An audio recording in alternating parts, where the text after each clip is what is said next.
Hi gang, I know you can't wait to get your hands on a PlayStation 2, but thanks to Frankie Muniz, I got mine already and it rocks. Hey Maggie, speaking of Frankie Muniz, I've got a video feed coming in from the set of Malcolm in the Middle. He's calling every half hour for you. Really? Put him on. Hey Freddie, Frankie, how's your PlayStation 2? Yeah, haha, very funny. You know what I want. Huh? Games. I was in such a hurry to leave the E3 convention, I forgot to grab games. Oh, you mean like these? You're gonna share, right?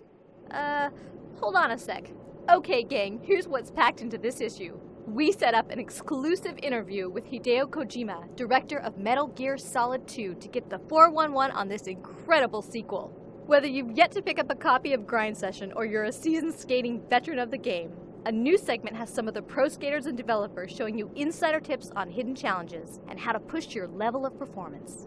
I'm not the only one around here sporting a hot new look. Check out the PS1, the newest addition to the hardware lineup.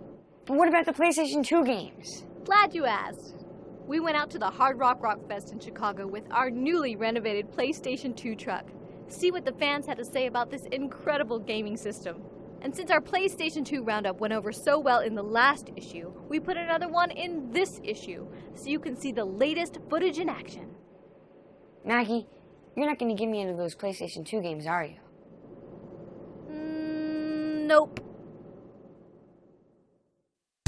Greetings everyone, this is AlanStarWarsFan here for Game Over Buds. Yes, we are getting close to doing the final 2 issues of the PlayStation Underground series. This is issue 4.3, and I'll show you what the stuff they have there. So, yeah, can't believe it. Can't believe the series is almost over. Can you believe it? But you know what, that's all good though. So, anyway, so let's get ready to nitty-gritty of what we're gonna see of how cool this issue is. So, anyway, here we go. Now let's go to the briefing about the making of Metal Gear Solid 2.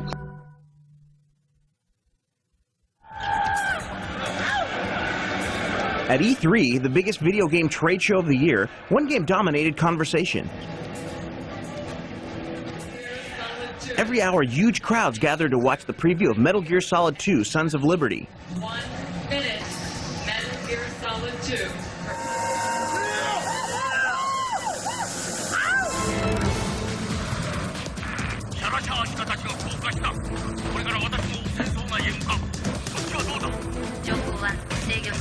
Many said later it was the most amazing game footage they'd ever seen. It was incredible. I've never seen any video game like it before. It's reason to buy PlayStation 2 alone. The director of the series, Hideo Kojima, is now back in Japan hard at work, but he took a short break to give PlayStation Underground subscribers an exclusive inside look at the game. The response to Metal Gear Solid 2 at E3 was well beyond our expectations. And while we are very happy, it's also a little scary. We're going to spend the next year creating the game, and we're using the high expectations as a positive source of tension. Does anything we've created yet exceed my expectations? No. While working with hardware and human limitation, we're trying our best to create a game that is as close as possible to the vision I have imagined in my mind. Although I don't know what will happen later, right now it's not something that has exceeded that image yet. But when the game is completed, and many different people play what is closest to the game I have imagined, they take it beyond my own imagination. That's what's fun about games.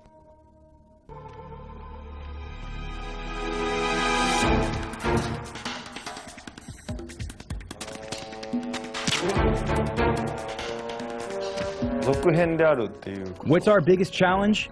To capture what gamers want in a sequel. It is not easy to find out what they want, or what series features they like the most. Secondly, the fact that we're developing on a new platform, the PlayStation 2, offers a challenge. The series could evolve many different ways on the PS2, but what evolutions will gamers be comfortable with? They want features they liked in the previous game, yet we still have to create surprises too.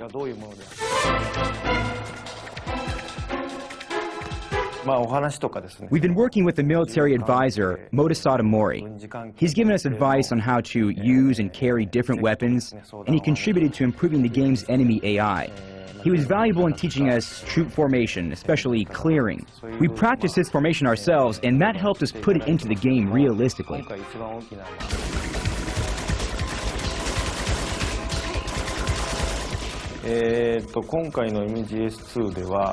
People notice how much detail we put in the game and wonder what details we have to leave out. My main goal is to create atmosphere. Therefore, human figures, including both Snake and the enemies, are rather simplified. Also, low-priority background objects are simplified. The calculating power saved there will be allocated to factors like rain splatters, wind, and headbands that help create atmosphere.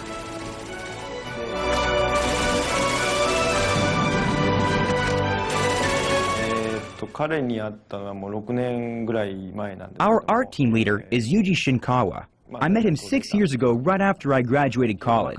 He is amazing because he's young and his art style is so passionate, yet his lines are very mature, like someone who's been in the business for decades. He also comes up with many innovative ideas. I'll throw him a couple character concepts, and he will throw them back to me with a bunch of unexpected twists and surprises. As in the previous series, I'm the character and mechanics designer. Because we're making a sequel, I thought our challenges would be easier than in the previous game, but now I'm finding them more difficult. I'm working through trial and error. With the new PlayStation 2 hardware, I need to incorporate more details in the art and think more about the settings. We still have a ways to go, but I hope everyone's looking forward to this game.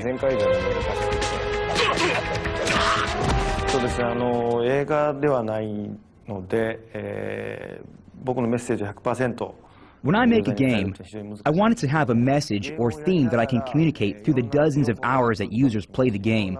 It's very difficult to communicate something while the user is playing the game and so much information is being processed at once. With Metal Gear Solid 2, I'd like to explore how our digital era will evolve and the effects it might have on us. To do that, I'm using a digital medium.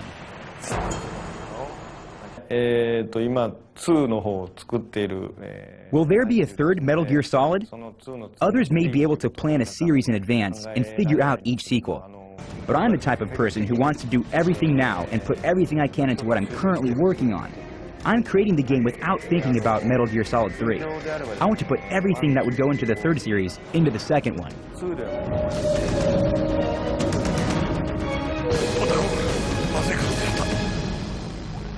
久しぶりだな、兄弟。お前は、そう、俺だよ。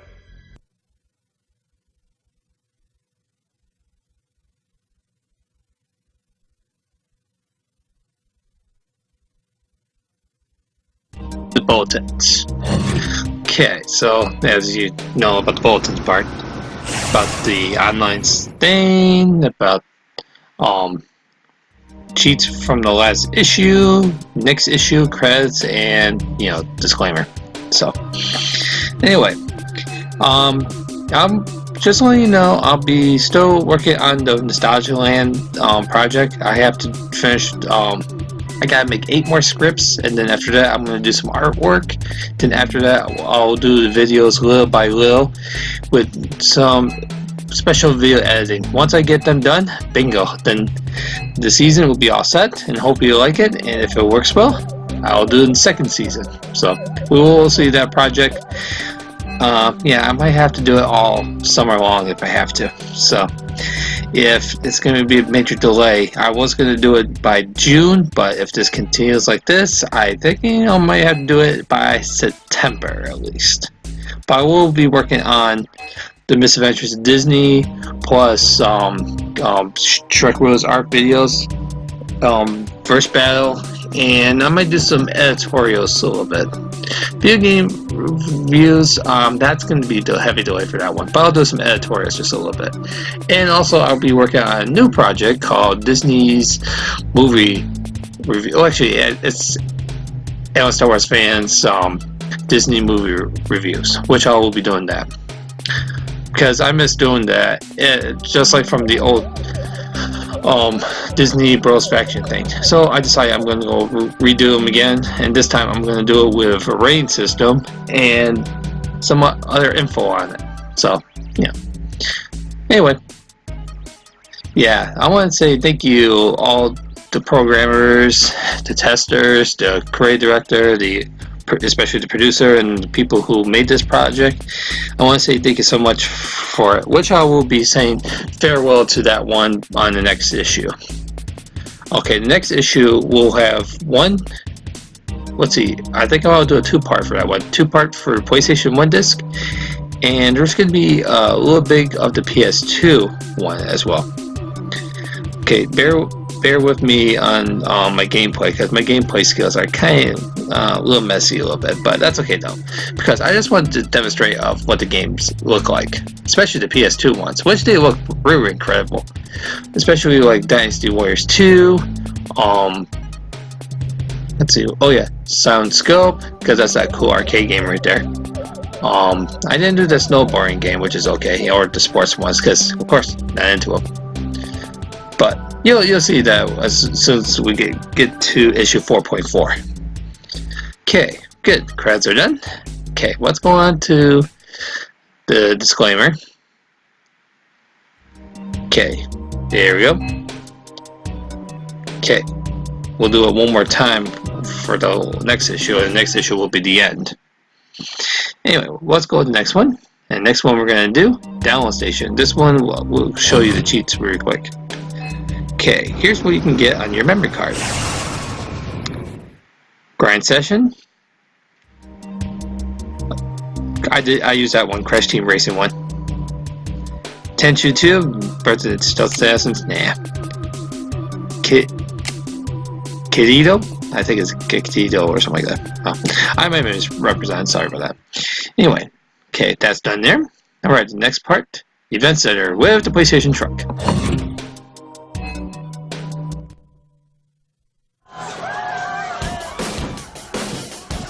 How do you top off a perfect day of rock and roll, listening to 12 hot bands headlined by Metallica?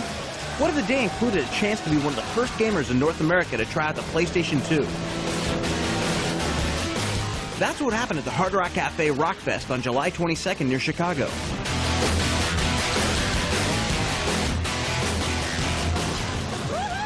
It was the premiere of the new PlayStation touring attraction, a 68-foot air-conditioned trailer that lets more than 60 people at a time check out the PlayStation 2. What did they think? We were so impressed. It was beautiful. It's starting to look like people now. Extra true people. About as realistic as you're gonna get. Racing games were fast. They looked a lot better. The backgrounds are a lot clearer and everything. The sound is awesome. It beats anything that's come out. I mean, I started playing games back with Pong and Activision, so I've seen the changes and it's great. I want a PlayStation 2 now! You see this truck anywhere you go, and you follow that truck. As soon as it comes out, I'm down. How gripping were the games? The guy in the background couldn't be distracted. Throughout the day, the truck attracted all kinds of people. That included performers from on stage, like Stephen Fitzpatrick and Jimmy Madla, guitarist and drummer for Veruca Salt, and Ed Robertson, singer and guitar player from Bare Naked Ladies. What did they think of PlayStation 2? Awesome. I cannot wait to get one. Felt great. The games look amazing. The demos look great. It's the ultimate gaming machine. When do musicians get to play? Video games are a good merger with rock and roll lifestyle because we spend so much time on a tour bus. Fortunately, we have a television and PlayStation system that we enjoy routinely. It eats up hours. It just flies when you got controllers in your hand. What's been their longest PlayStation marathon? I went home for Christmas a couple years ago when Final Fantasy VII, I believe it was, came out, and I logged about 40, 50 hours in the week I was home. My mother's never forgiven me. You know what, probably the most intense binge of all is like racing game binges with some of the crew guys on the bus, like Gran Turismo 8-hour stretches. GT 2000. Yeah, GT 2000. That's pretty much going to do it for me. I love the underground. From rock stars to rock fans, demand for the PlayStation 2 is huge. What's a good strategy for getting yours? We asked around. The day it comes out. Just going to get up early, go to the store and get it. I want a PlayStation 2 now! My girlfriend inspired me a PlayStation 2 for my belated birthday present. It's one of the best birthday presents I'll have for a long time. Don't ask the bad question, I'll kick your butt. Will you buy me PlayStation 2? For $299, it's a value in a DVD. Yes, I am going to do that for you. Son, I love you, man. Buy it online. It's the only way to fly. Yeah. No more standing in line. Nah, no lines for us. Order it up, get it shipped right to the door. Get playing it as soon as possible. I'm going to have to quit my job. Yeah, let's quit our jobs. Yeah, we're out. All right.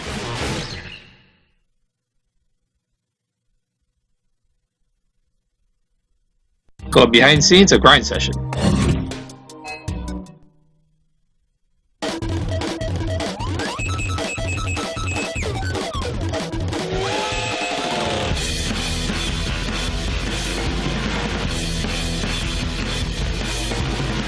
What's keeping you from pulling off tricks you've never done before? Maybe it's visions of eating it. So how do you turn the taste of gravel into the taste of glory? PlayStation Underground got some tips from the developers and pro skaters of Grind Session on taking your ride where it's never been, both in the game and on the concrete waves. Lately, I've been liking to jump over these roofs. I don't know why. It gets really rocky. So sometimes you're skating towards it and you hesitate and you jump off and then your foot's sliding against the rocks and the edge is coming. You're like, whoo! Basically, almost pissing your pants, but you know, you make sure you don't do that. You just, oh, whew. I put 2 picnic tables down 13 stairs, and then I did a flip and then landed nose and slide down both of them. And then the speed you gain going down was just like, whoo! You know what I mean? You just feel great. It's just the greatest feeling.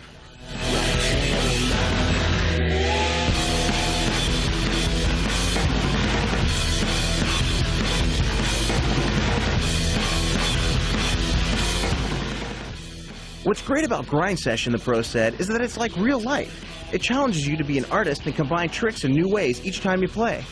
With skateboarding, you can get creative, and you can start doing things and start making your own things. It's like, you know, your first time cooking or something, seeing if you can make some chocolate chip cookies out of Play-Doh, you know? The developers explain how this keeps the game fresh. It's really cool working on this game for over 1.5 years and still being able to have fun with it. And the way that it's still fun for me is linking certain moves together. For example, so if you have a quarter pipe that's up against a wall and above it is a rail, and then down the other side is another quarter pipe, people play through the game. They can just keep learning different lines, but then also ways of accomplishing those lines is different every time. When you're with a pro skater, they see the world in a very different way than you or I see it.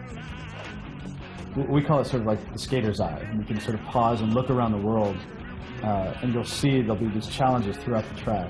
And it gives us a chance to sort of say, like, this is what we think is like a really, hard thing to do. Why don't you go see if you can try it?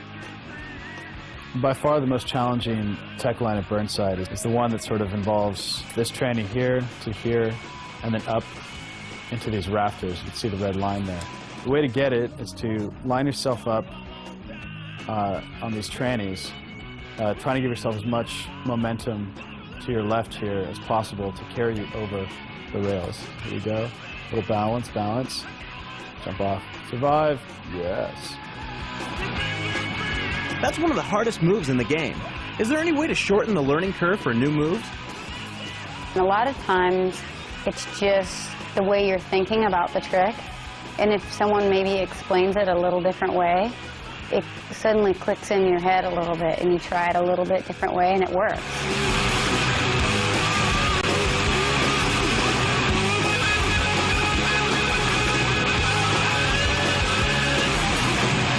I mean, that's how it works for me, anyway, just trying it, and then I'm like, oh yeah, I didn't think of it that way. If you think you've mastered Grind Session or other skating games, designer Zach Crafting threw out this final challenge. If you can manage to get every key for every track, which is getting 40 respect for each track, you can unlock all the doors in the dream house and get to every room. Each room contains a token. You get all the tokens for the whole dream house. You unlock a character that has every single trick in the game. But the payoff is amazing, because then to have every trick in the game that everybody knows.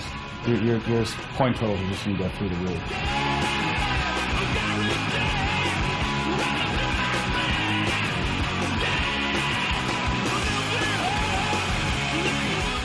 Whether you're skating on the street or the screen, everyone we talk to seem to say that reaching a new level of performance is just a state of mind if you're willing to work for it. It's a free world. Skate it.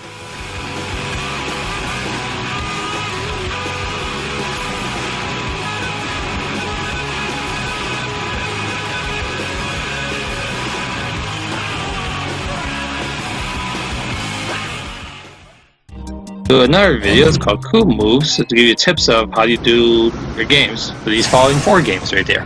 So, enjoy and have fun listening to them.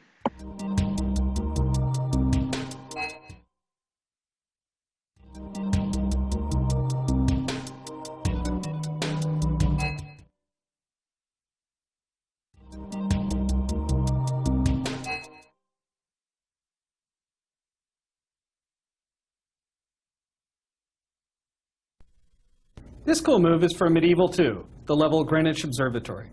I'm going to show you how to solve a puzzle just inside the docks area. In the docks area, you'll come to a room with 4 switches. Each of these switches has a meter above it, and you can change the positions of the meters by using your hammer on the switches. The solution to this puzzle is actually in the next room, and can only be seen if you stand here where it glows blue, hold down L1 and triangle to remove Dan's head, then press L1 and triangle again to switch to the point of view of Dan's head. Once this is done, you can press the R2 and L2 buttons to look inside the chamber and see the solution to the puzzle. Here we can see that you need to set the first and second switches to the full position and the third and fourth switches to the barely full positions. The key to this puzzle is losing your head. Then we can press L1 and triangle to return to control of Dan's body and set the switches to the correct positions. The solution to the puzzle is random each time you play the game, so you'll have to do this yourself to solve this puzzle in Greenwich Observatory. And that's how it's done.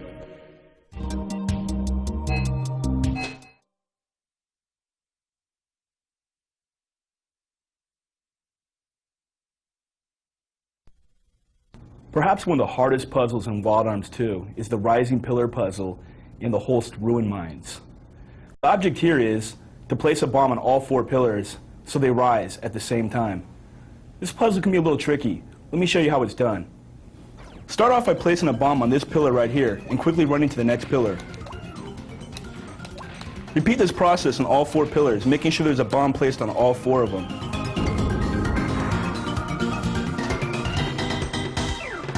And that's how it's done.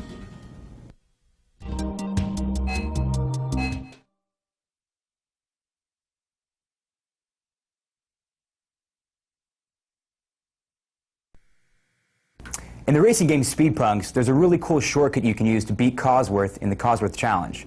Check it out. From the starting point, race forward along the intended pathway here, and take a sharp right turn along a dirt path. As you approach this ramp, you're going to notice there's some turbos you can pick up. Once you grab them, press R2, jump to this ledge here, and into this waterfall. This is totally opposite the way Cosworth is going, but that's great because you're actually cutting across half the track. Once you exit the little secret area, you'll be right back on the track, right in front of the finish line. There you go. Try it yourself.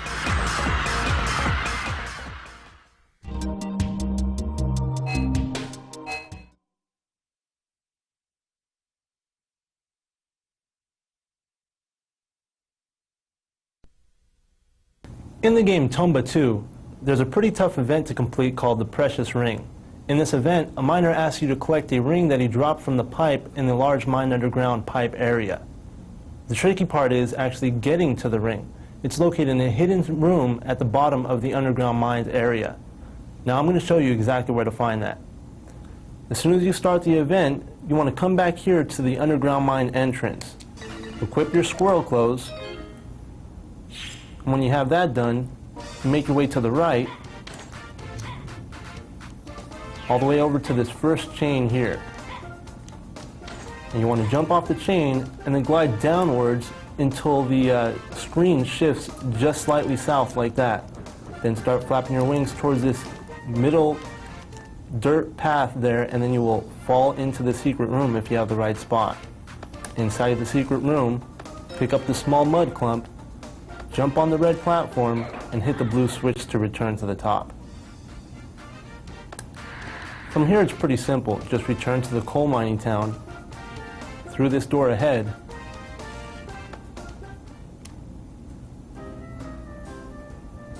and when you arrive on the other side, you're going to follow the path, go up the 2 flights of stairs here,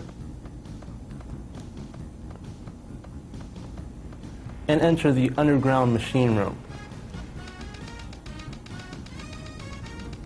Once inside, walk over to the washing machine and use a small mud clump from your inventory. Place it into the washing machine, and after this sequence right here,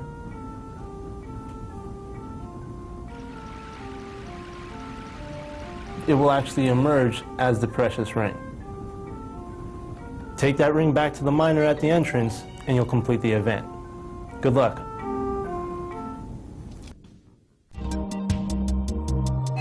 That's it for that one. Okay, on the next one is R&D about the new PS1 console. So, enjoy that video.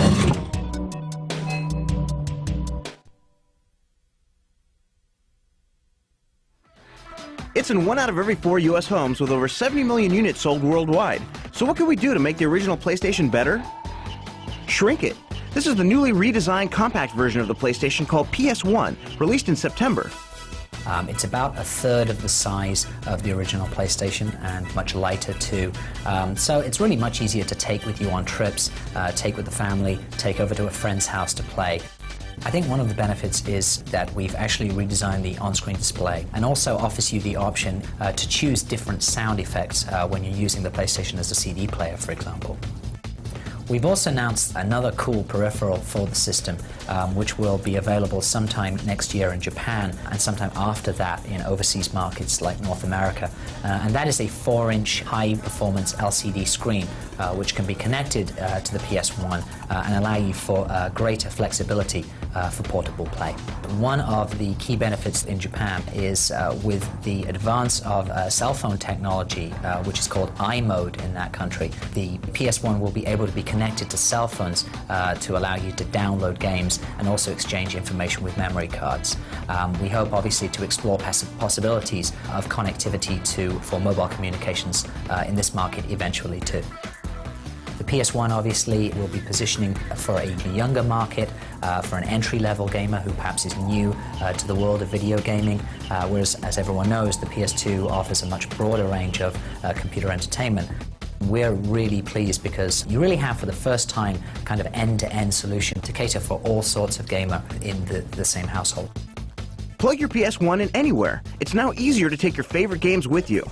The world of PlayStation keeps on changing, and we'll keep you on top of the new opportunities. Well, I think we're done here. This is the end of disc 1. I decided to instead of making it 2 parts, I put it combined to 1 because the second part would have been 6 minutes. So therefore, I didn't bother doing it. So I just make them together. Anyway, yep, there's a cheat right there, and that's it for disc 1. Stay tuned for part 2 for disc 2, and it's time to game over. I'll see you then, and have a good one.